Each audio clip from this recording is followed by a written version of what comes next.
Joining us now from Capitol Hill, member of the Armed Services Committee and the Select Committee on Intelligence, Republican Senator Tom Cotton of Arkansas. Good to have you on the show this morning.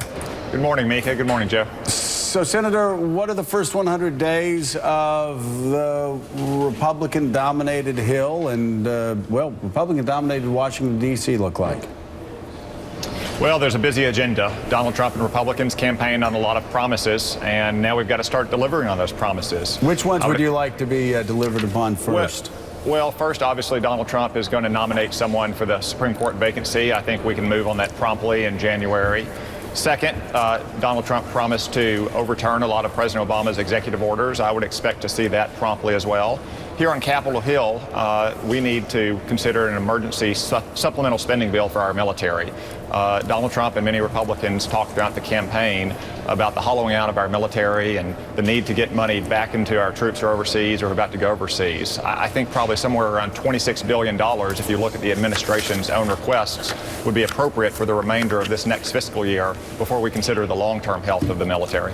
Senator Cotton, it's Willie Geist. Good to see you this morning. On this question of Iran, we heard a lot of things from Donald Trump over the course of the campaign, and you said this week, quote, Iran needs to understand Donald Trump is going to be a different kind of president.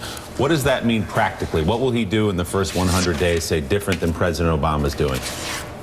Well, Donald Trump has said repeatedly that the Iran nuclear deal was one of the worst deals in the history of U.S. foreign policy. And just last week, the Obama administration both admitted that Iran was violating the terms of the deal, but downplayed those violations.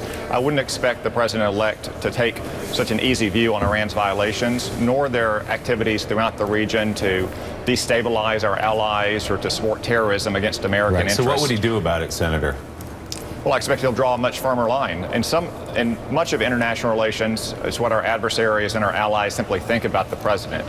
I wouldn't say it was a coincidence that on the day Ronald Reagan was sworn into office, Iran released all those American hostages. I hope that Iran will realize that with a new president, that we're going to take a much tougher line on all of their malign activities around the world. And do you believe President-elect Trump can, as he said, rip up the Iran deal? Is that easy?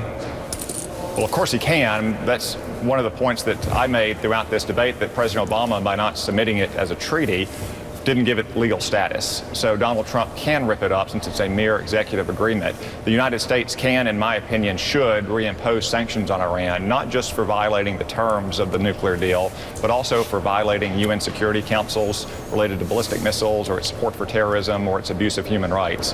Of course, we'll work closely with the president-elect to try to take a harder line on Iran and give them a new sense of limits when it comes to the United States' interests in the region.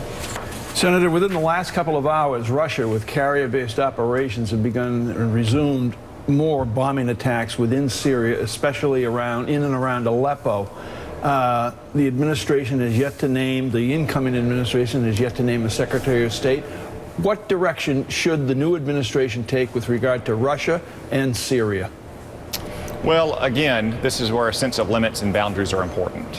In my opinion, Vladimir Putin has not had that sense for many years, going back to the Russian reset in 2009, but in particular when President Obama refused to enforce his own red line in Syria in 2013.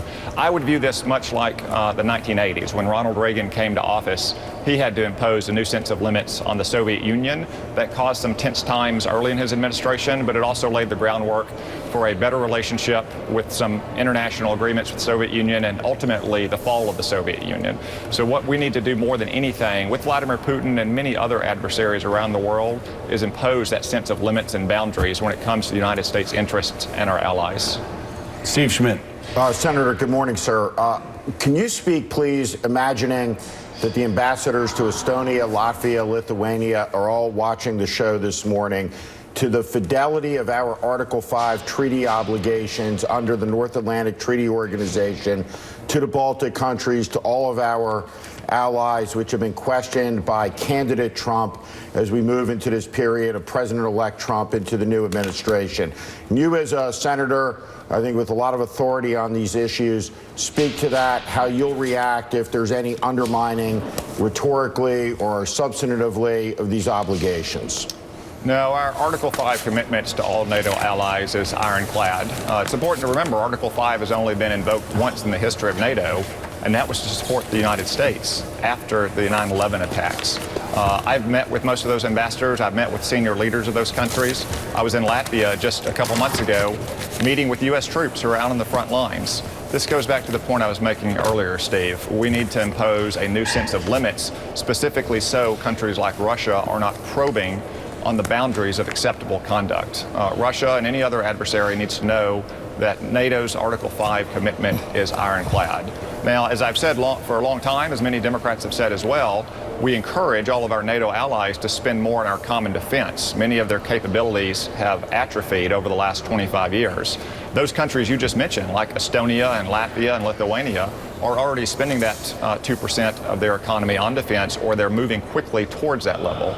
We need all of NATO allies to continue to build their military capabilities back up, specifically so we can have the deterrent capability that will avoid any kind of conflict to begin with.